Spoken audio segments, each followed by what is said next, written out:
Hello बच्चों, तो आज हम लोग स्टार्ट करने वाले हैं शूल। शूल मतलब वेदना, और शूल का एक लक्षण स्वरूप मतलब कई व्याधियों में ये लक्षण स्वरूप के रूप में उत्पन्न होता है। मतलब ये व्याधि के रूप लक्षण मतलब एक सिम्टम्स के रूप में। देखो कई जैसे जैसे आपको किडनी स्टोन हुआ तब भी आपको पेन होगा, आपको अगर पेट में कोई समस्या है तो भी आपको पेन होगा, अगर हाथ में दर्द है तब भी आपको पेन होगा, कहीं फ्रैक्चर हो गया तब भी आपको दर्द होगा। तो दर्द क्या है? एक सिम्टम्स है, नॉट अ डिसीज़। और ये डिसीज़ भी मानी गई है आयुर्वेद में। तो देखते हैं कैसे। शूल की उत्पत्ति उग्र पीड़ा रोग भेद मूल, जिसमें बाण के नोक के घुसने के समान तीव्र वेदना हो, उसे शूल कहते हैं। मतलब अगर बाण की नोक अगर आपके अंदर घुसाई जाए या किसी के अंदर घुसे, उसके समान जैसे जैसे डॉक्टर सुई लगाता है तो जो सुई है जो थोड़ी बड़ी वाली होती है सुई, वो लगाई जाए, उसके समान अगर वेदना हो रही है तो समझ जाओ क्या है वो शूल। नॉर्मली अगर आयुर्वेद निदान क्या है? वृद्धाहार, वेग विधारण, क्षोभ, त्रास, आयास, भ्रम, भ्रांत या गिर जाने से, मतलब चोट लग जाने से, वेगों को रोकने से, क्षोभ मतलब ऐसी कोई खतरनाक चीज़ देखने से, त्रास मतलब किसी को भय दिखाने से। तो पूर्व रूप क्या है इसके देखते हैं। अग्निमांद है, अरुचि है, उदर गोरपता, अंधमान है और दुर्गंधित मल। संप्राप्ति की बात करें, निदान सेवन, किससे बात प्रकोप हुआ, अग्नि की संशोधन क्रिया में विकृति, मतलब प्रॉपर अग्नि जो थी वो डिस्टर्ब हो गई। आम उत्पत्ति हुई, अन्नवाह स्रोतस में क्षोभ उत्पन्न, मतलब क्षोभ मतलब इरिटेशन उत्पन्न हुआ, इससे शूल की उत्पत्ति हो गई। ठीक है, क्षोभ माने इरिटेशन, कहीं भी अगर इरिटेशन हो रहा तो भी पेन होगा। ठीक है, सामान्य लक्षण की बात करें, अभिपाक, अन्न का पाचन ना होना, शूल रुक रुक कर होना, श्वास कृष्णता, अधमान और मल विबंधता। तो अब हम लोग पढ़ेंगे आचार्य माधव के अनुसार शूल कितने प्रकार, वातज, पित्तज, कफज, वात पित्तज, वात कफज, पित्त कफज, सन्निपातज और आमज। फिर आचार्य सुश्रुत के अनुसार पढ़ेंगे पार्श्वशूल, कुक्षिशूल, हित्रशूल, पस्तिशूल, मूत्रशूल, विट्टशूल, अभिपाक जन्य शूल। ठीक है, तो वातशूल के लक्षण पढ़ेंगे। वातशूल में क्या? शीतकाल में बढ़ता है, बादल आने पर बढ़ता है, हृदयशूल, पार्श्वशूल, त्रिकशूल, बस्ती प्रदेश में शूल, श्वास अवरोध, आंत्र अवरोध,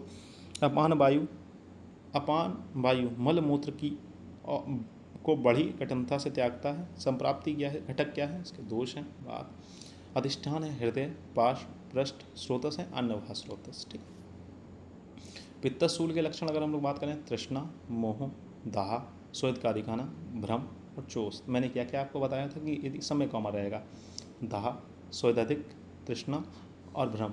मैंने कहा था ये लगभग समय जितने पित्त के विकार में आपको आगे चल के पढ़ाऊंगा वो समय जैसे जैसे ऐसे ही बात क्या है?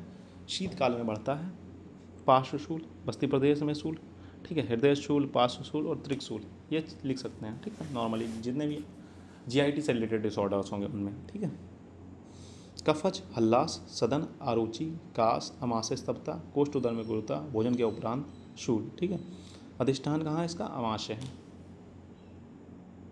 संप्राप्ति दोष पित्तज है, दोष अन्य रस है, अधिष्ठान ग्रहणी है और स्रोतस अन्यवाह है। ठीक है, हम बात करेंगे सन्निपाता शूल की, तो ज्वर है, आरती है, मूर्छा है, अन्नद्वेष है, अंगसाद है। ठीक है, द्वंद्व शूल, तो वात कफज शूल में हृदय शूल, पार्श्वशूल, अरुचि, हल्लास। तो वात कफज में देखो वात के लक्षण याद कर लो, कफ के लक्षण याद कर लो। तो वात और कफ के एक एक दो दो लक्षण यहाँ पर लिख दोगे। सन्निपात शूल, कफ पित्त शूल मतलब कफ के दो लक्षण और पित्त के दो लक्षण, अरुचि, हल्लास, तृष्णा, दहा, मोह। वात पित्त शूल, वात के दो लक्षण और पित्त के दो लक्षण, जैसे पार्श्वशूल, कटिशूल, ये हो गया वात का, भ्रम और चोष ये हो गया पित्त का। ठीक है, इस तरीके से आप लिखेंगे। ये हो गया आपके माधव के अनुसार से। सन्निपातस की बात करेंगे, यह बहुत कष्टदायी होता है, इसकी तुलना विष या वज्र के समान पीड़ा होने वाली है। ठीक है, इसे हम लोग गैस्ट्रिक अल्सर से कोरिलेट कर सकते हैं। मतलब गैस्ट्रिक अल्सर होता है तो पेट में बहुत भयंकर दर्द होता है। तो बात करेंगे आमाशूल, सी मैच कफशूल, हल्लास, सदन, आरुचि, कास, मतलब इस आमाशूल को हम लोग कोरिलेट कर सकते हैं कफशूल से। ठीक है, अब एक आता है परिणाम शूल, एक आता है अन्न द्रव्य शूल। ठीक है, ये दोनों इंपॉर्टेंट हैं, इन्हें दोनों को ध्यान से पढ़ना पड़ेगा। यह अन्न के पाचन काल में उत्पन्न होता है, इसलिए इसे क्या परिणाम शूल कहते हैं। विशेष लक्षण, पैतृक शूल भी प्रायः इसी काल में होता है। ठीक है, बात प्रधान परिणाम शूल, पित्त प्रधान परिणाम शूल, कफ प्रधान परिणाम शूल। ठीक, अटोप, अंधमान, विमन, बेचैनी, कंपन होगा। ठीक है, पित्त में तृष्णा, दाह और स्वेद अधिक होगा। कफ में बमन, अरुचि, हल्लास, कफ वेदना होगा। ठीक है, ये जो लक्षण लिखे हैं कॉमन नहीं है। ठीक है, मैं 3-4 लक्षण आपको कॉमन बता दिए, जैसे जैसे बात में क्या होगा। और टोप अधमान विबंध बेचैनी, ठीक है। ये सब में कॉमन, जितने भी जीआईटी वाले पढ़ाऊंगा सब में कॉमन ले लो, ठीक है।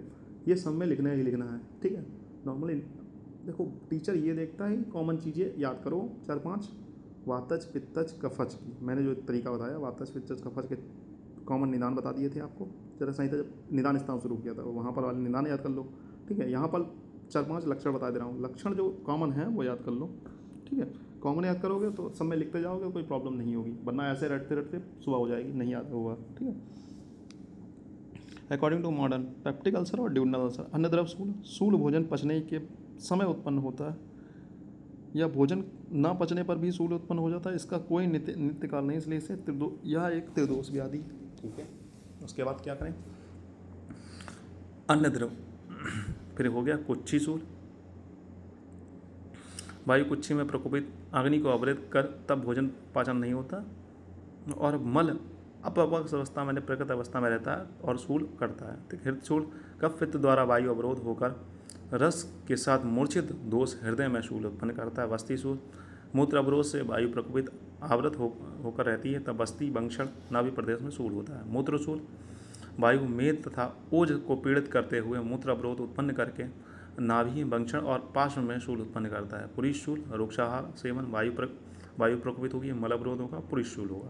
अविपाकजन्य शूल अग्निमांद में अति मात्रा में भोजन करोगे तो वायु प्रकोपित होगी, अन्न का पाचन ठीक प्रकार से नहीं होगा, पेट में गुड़गुड़ की आवाज़ होगी, गुड़गुड़ के बाद अंधमान हो, देखो अनहा, अन्न का पाचन नहीं होगा, शूल की उत्पत्ति होगी। पार्श्व शूल कुछ प्रदेश में वायु कफ का अवरोध होगा, अंधमान होगा, गुड़गुड़ की आवाज़ आएगी, सुई चुभने जैसी पीड़ा होगी, इससे रोगी को अन्न खाने की इच्छा नहीं होगी, इसे पार्श्व शूल कहते हैं। शूल के उपद्रव क्या है, बेचैनी होगा, बेचना नहीं, वेदना मतलब बेचैनी होगी, अरुचि होगी, श्वास होगा, सर्दी होगी, कास होगा, हिक्का होगा। 1 दोषज सुख साध्य, 2 दोषज कृष्ण साध्य, 3 दोषज और उपद्रव है तो असाध्य हो जाएगा। वर्षा शीत और बसंत में शूल की उत्पत्ति होती है। संप्राप्ति बात करें, अग्निमंद, अजीर्ण, विदग्ध, ठीक है। दोष पित्त है, दोष अन्य रस है, अधिष्ठान अमाशय का अधोभाग ग्रहणी, ठीक है। स्रोतस अन्यवाह स्रोतस, भोजन के परिणाम काल में ही शूल का उत्पन्न होना। विशेषता विशेष अवस्था विशेष लक्षणों के आधार पर परिणाम शूल 4 प्रकार का होता है। कितना, वातज परिणाम शूल, पित्तज परिणाम शूल, कफज परिणाम शूल, द्वंद्वज एवं सन्निपातज परिणाम शूल, ठीक है। यहाँ पर हम लोगों ने पढ़ा था अन्नद्रव शूल के, परिणाम शूल के, यहाँ पर भेद पढ़ लिए थे। परिणाम शूल कितने प्रकार का होता है, यहाँ पर परिणाम शूल के और भी भेद पढ़े। फिर हम लोग अन्नद्रव शूल, ठीक है। अन्नद्रव शूल कभी शांत हो जाता है और कभी शांत नहीं होता है, इसके पित्त निकल जाने पर शांति मिलती है। इसे एक मॉडर्न से कोरिलेट करें तो पेप्टिक अल्सर, अल्सरेशन इन जीआई, म्यूकोसा, कॉमन, ड्यूडनल और गैस्ट्रिक, ठीक है। कॉजेस क्या है, HCl का ज़्यादा बनना, अल्कोहल लेना, स्मोकिंग, स्ट्रेस। अगर मॉडर्न से कोरिलेट करें तो इसे पेप्टिक अल्सर, उसे ड्यूडनल अल्सर से कोरिलेट करते हैं, ठीक है। इसके साथ में आप मॉडर्न भी लिखेंगे तो आपको अच्छे नंबर मिलेंगे, ठीक है। पेप्टिक अल्सर को हम लोग अब डिटेल में पढ़ेंगे। The term peptic ulcer is applied to the mucosal ulceration near the acid bearing region of the GIT. जहाँ पर एसिड मतलब जहाँ पर एक तरीके से आपका एसिड रहता है, HCl वगैरह बनता है, तो कहाँ बनता है, स्टमक में बनता है, ठीक है। स्टमक में HCl बनता है, तो उस जगह पर अगर कोई अल्सर वगैरह हो जाता है तो उसे क्या कहेंगे, पेप्टिक अल्सर कहेंगे, ठीक है। The most ulcer occur in the stomach proximal duodenum, they may also occur in the oesophagus due to reflex. ये कहाँ होते हैं, अधिकतर स्टमक में होता है, प्रोक्सिमल ड्यूडेनम में होता है, लेकिन कभी कभी इसोफेगस में भी हो सकता है, क्योंकि जो एसिड है वो एसिड का ऊपर के लिए रिफ्लेक्स मार रहा है, ऊपर की ओर जा रहा है, तो उसकी वजह से हो सकता है। एटियोलॉजी मतलब इसके कॉज क्या है, एज, एनी एज कॉमन, 50 साल 60 साल में होता है, ठीक है। 50 साल में होगा पेप्टिक अल्सर और 60 साल में होगा गैस्ट्रिक अल्सर, ठीक है। Sex more in male, smoking की वजह से, एंजाइटी और स्ट्रेस की वजह से, सिरोसिस ऑफ लेवर की वजह से, ड्रग कौन सा NSAID ले, जैसे डिस्प्रिन वगैरह खा रहा है कोई लंबे समय तक, तो उसको भी पेप्टिक अल्सर होने के चांसेस हैं। फूड, स्पाइसी फूड, अल्कोहल, मतलब स्पाइसी फूड बाहर का चाउमीन, मोमोज, बर्गर खूब खा रहा है और दारू भी पी रहा है, तो पेप्टिक अल्सर होने के चांसेस हैं। Types of peptic ulcer, acute peptic ulcer, chronic peptic ulcer, ठीक है। अब बात करेंगे हम लोग ड्यूडनल अल्सर की। तो ड्यूडनल अल्सर की सिम्टम्स की बात करेंगे, पेन है, माइल्ड है, मॉडरेट है और सीवियर है। Location slightly right to midline relation to food, pain usually comes 2-3 after meal at the night, it is the most common, ठीक है। रात में पेट में एकदम दर्द होगा, पेप्टिक ड्यूडनल अल्सर में क्या होता है, रात में एकदम बहुत भयंकर दर्द उठेगा, और ये खाना खाने के 2 से 3 घंटे बाद होता है। साइन क्या है, टेंडरनेस है, ब्लड इन स्टूल होगा, ठीक है। इन्वेस्टिगेशन क्या कराएंगे आप, gastric acid study, gastric acid को निकालेंगे, उसकी स्टडी करेंगे। Endoscopy best diagnostic for diurnal ulcer. अगर ड्यूनल अल्सर या गैस्ट्रिक अल्सर को सही तरीके से दिखना है तो उसके लिए सबसे ज़्यादा अच्छी जो बताइए इंडोस्कोपी, मतलब एक पाइप लेते हैं, पाइप के आगे कैमरा लगा हुआ, कैमरे की मदद से हम लोग देखते हैं कि क्या क्या है, वो सबसे बेस्ट मेथड बताया गया। Complications of peptic ulcer, perforations, malignancy at the side of ulcer formation, malignancy मतलब वहाँ पर कैंसर सेल्स बनने लगेंगे। पेनक्रिया पैरासेंटेसिस, ठीक है, pancreatitis, sorry, chronic cholecystitis, chronic appendicitis, ये इसके कॉम्प्लिकेशंस हैं। अगर पेप्टिक अल्सर को ट्रीट ना किया जाए तो उसके एक कॉम्प्लिकेशंस हैं। मैनेजमेंट ऑफ, देखो पहली बात तो आप रेस्ट ले लो, फिजिकल और मेंटल, डाइट मेंटेन करो, ड्रग जो है उसे कम कर दो। डिफरेंशियल डायग्नोसिस, आप कैसे पहचानोगे कि पेप्टिक अल्सर है, मतलब गैस्ट्रिक अल्सर है या ड्यूनल अल्सर है, मतलब पेप्टिक अल्सर है या फिर ड्यूनल अल्सर है। तो पहचानने के लिए सेक्स, तो मोर इन मेल, ठीक है। एज, ये 60 साल में अधिकतर होता है, ये 50 साल में होता है। सोशल कंडीशन, गैस्ट्रिक अल्सर जो होता है अधिकतर गरीबों में पाया जाता है और ड्यूनल अल्सर अधिकतर अमीरों में पाया जाता है। ऑनसेट पेन आधे घंटे खाने के बाद हो जाएगा और ये दो तीन घंटे के खाने के बाद होगा, ठीक है। लोकेशन मिड एपिगेस्ट्रिक रीजन में पाया जाएगा, slightly right to midline में पाया जाएगा। Relief of pain, relax after vomiting, मतलब उल्टी होने के बाद अगर आराम मिल रहा है समझ जाओ वो गैस्ट्रिक अल्सर। आफ्टर मील, खाना खाने के बाद अगर आराम मिल रहा है तो कौन सा है, ड्यूनल अल्सर है, ठीक है। मेलेनिया रेयर में ऑकर, मेलेनिया मतलब खून आएगा साथ में, ठीक है, लेटरिन में। टेंडरनेस लेफ्ट साइड और स्लाइट मतलब राइट साइड में, ठीक है, slightly right to midline, ठीक है। Malignancy more in gastric rare, मतलब गैस्ट्रिक अल्सर में आप कैंसर वाले होने के ज़्यादा चांसेस होते हैं as compare to duodenal ulcer में। ठीक है बच्चों, फिर मिलते हैं नेक्स्ट लेक्चर में, तब तक के लिए हैव अ नाइस डे। पढ़ते रहें, मस्त रहें। अगर कोई भी समस्या उठती है तो पूछ सकते हैं। यहाँ पर राइटिंग थोड़ी ख़राब हो गई थी क्योंकि बहुत तेज़ी से लिखा था, ठीक है, मैं समझ सकता हूँ, लेकिन जो बोला है उसे सुनेंगे और देखेंगे एक बार तो समझ में आ जाएगा। ठीक है बच्चों, फिर मिलते हैं नेक्स्ट लेक्चर में।